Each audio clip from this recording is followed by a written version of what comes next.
Vous allez venir ici. Là, on voit déjà la carte bancaire qui avait déjà été enregistrée. C'est une carte prépayée, hein. Donc, je vais cliquer.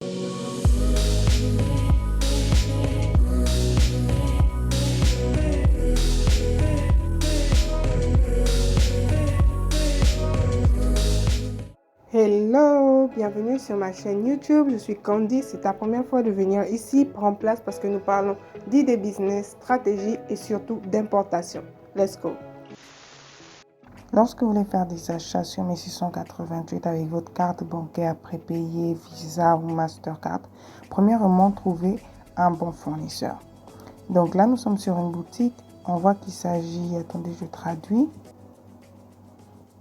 Voilà, il s'agit des pantoufles, donc des sandales et tout. Voilà. Donc on dit la livraison se fera en 48 heures.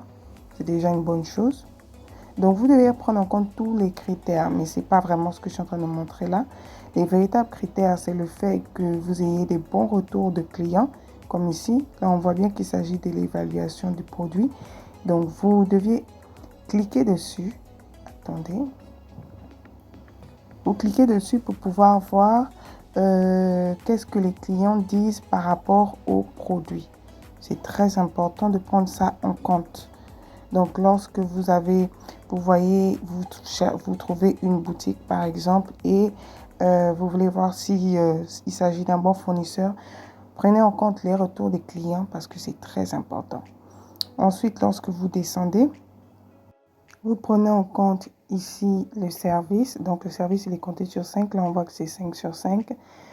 Vous allez prendre en compte ici, c'est, comment dire, le taux de retour. Voilà, le nombre de fois que les clients sont revenus dans cette boutique pour faire les achats. Vous devez prendre ça en compte. Et le nombre d'années aussi du fournisseur sur la plateforme. Donc là, je vais cliquer ici. On voit d'abord, précédemment, on a vu que c'était 2022. Donc là, on va avoir la confirmation juste là qu'il s'agit de 2 ans. Ça fait 2 ans que le fournisseur là, il est sur cette plateforme. Souvent, je recommande 3 ans, mais 2 ans, c'est pas aussi mauvais lorsqu'il y a de bons retours de clients. Maintenant, lorsque vous voulez faire vos achats, vous devez avoir le numéro du fournisseur. Vous devez avoir le numéro du fournisseur pour pouvoir faire vos achats avec votre carte bancaire. Donc, vous allez faire des achats en dehors de la plateforme 1688. Donc, vous seriez capable de payer votre fournisseur. Donc là, je suis ici. J'essaye donc. Là, il suffit d'enregistrer le contact du fournisseur après avoir pris le contact du fournisseur. Voilà, donc quand vous avez pris le contact du fournisseur, vous regardez si le fournisseur il est sur WhatsApp ou sur WeChat. Voilà, mais la majorité des fournisseurs sont sur WeChat. Lorsque vous voyez que le fournisseur n'est pas sur WeChat, vous revenez à la boutique. Par exemple, comme je suis en train de faire là. Je suis sur la boutique. Voilà, je regarde. Qu'est-ce que je vais faire? Je vais simplement aller à la messagerie pour communiquer avec le fournisseur pour qu'il puisse me remettre son WeChat. Donc, je vais cliquer ici. Voilà. Donc là, j'ai communiqué avec le fournisseur en anglais parce que certains fournisseurs sur 1188 parlent en anglais. Donc lorsque vous écrivez A et que vous voyez que le fournisseur répond en chinois, vous pouvez continuer en chinois ou continuer en anglais, ça n'engage que vous. Donc là, j'ai demandé le WhatsApp du fournisseur. Il m'a donné son contact et j'ai dit au fournisseur que je devais le contacter là-bas. Lorsque j'ai enregistré le numéro du fournisseur, je me suis rendu compte que le fournisseur n'était pas sur WhatsApp. Alors, qu'est-ce que j'ai fait? Le fournisseur m'a répondu, il m'a dit qu'il n'était pas sur WhatsApp. Et je lui ai dit, ok, je vais le contacter sur WeChat. Et il m'a dit, oui, il est sur WeChat. Donc là, vous voyez comment j'ai obtenu le contact du fournisseur. C'est très rapide. Vous allez cliquer sur ce contact pour enregistrer le contact. Vous cliquerez ici. Et par la suite, vous allez aller à vos appels et enregistrer le contact. Donc là, je vais aller sur les appels là-bas. Je vais effacer ce que j'avais écrit. Voilà, je vais coller le contact. Voilà, donc vous n'êtes pas obligé de mettre plus 86 parce que là j'avais déjà enregistré le contact. Vous n'êtes pas obligé, mais vous pouvez le faire pour voir si le contact il est sur WhatsApp. Donc après avoir enregistré le contact, je m'en vais sur WeChat. C'est sur WeChat que tout va se passer. Donc lorsque vous êtes sur WeChat, vous allez cliquer à Contact pour pouvoir voir si le fournisseur est bien sur WeChat comme il l'a dit. Vous allez cliquer ensuite ici pour voir si le contact est sur WeChat. Donc, je clique à mes contacts du téléphone. Je vais essayer de vérifier. Ça, c'est une première méthode pour pouvoir voir si le contact il est sur WeChat.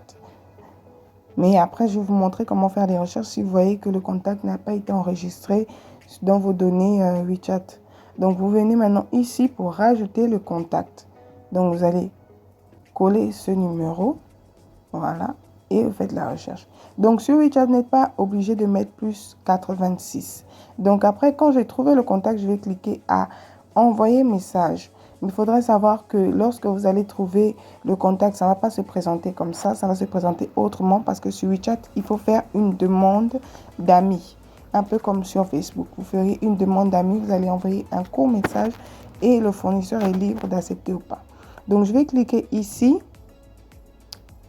Voilà. Et quand je clique, vous voyez bien que j'ai déjà eu à converser avec le fournisseur concernant des produits. Donc, lorsque vous allez communiquer avec le fournisseur et tout, régler concernant le prix et tout, voilà le prix qui a été mentionné. Maintenant, vous allez simplement prendre le QR code à l'IP, donc le QR code à l'IP, pour pouvoir faire le paiement. Vous allez venir à l'IP, donc pour pouvoir faire le paiement avec votre carte bancaire. Vous allez venir à l'IP, comme je disais, vous partez à scanner. Pour scanner le QR code en question, vous partez à l'image. Vous allez cliquer sur le QR code à l'IP du fournisseur. Et ensuite, vous allez cliquer sur Dan.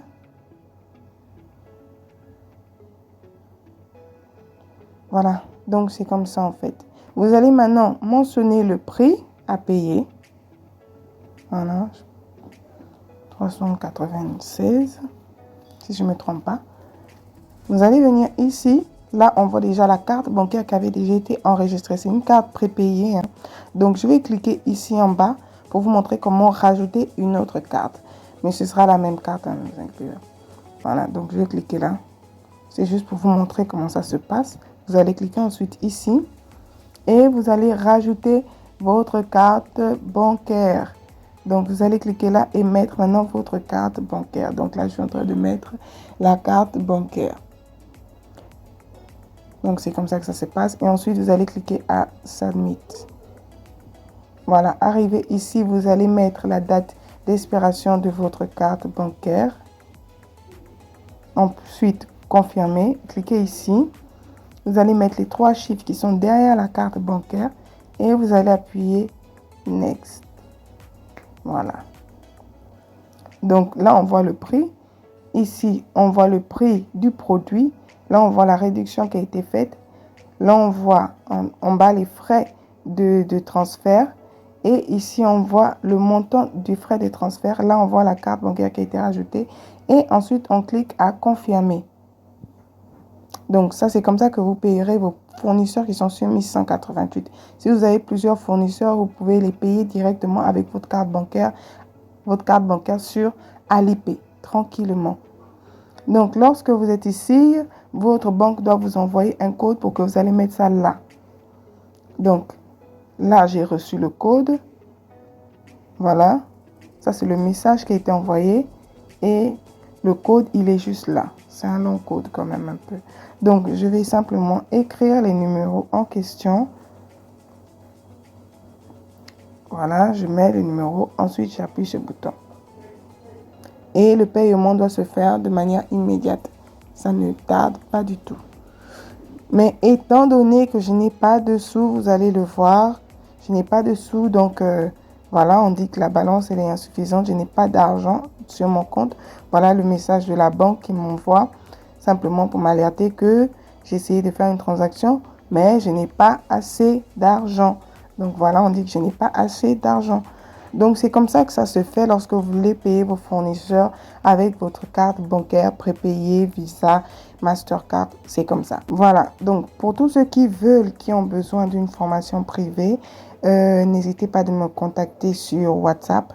Comme ça, je vous montrerai comment maîtriser vos achats en toute sécurité.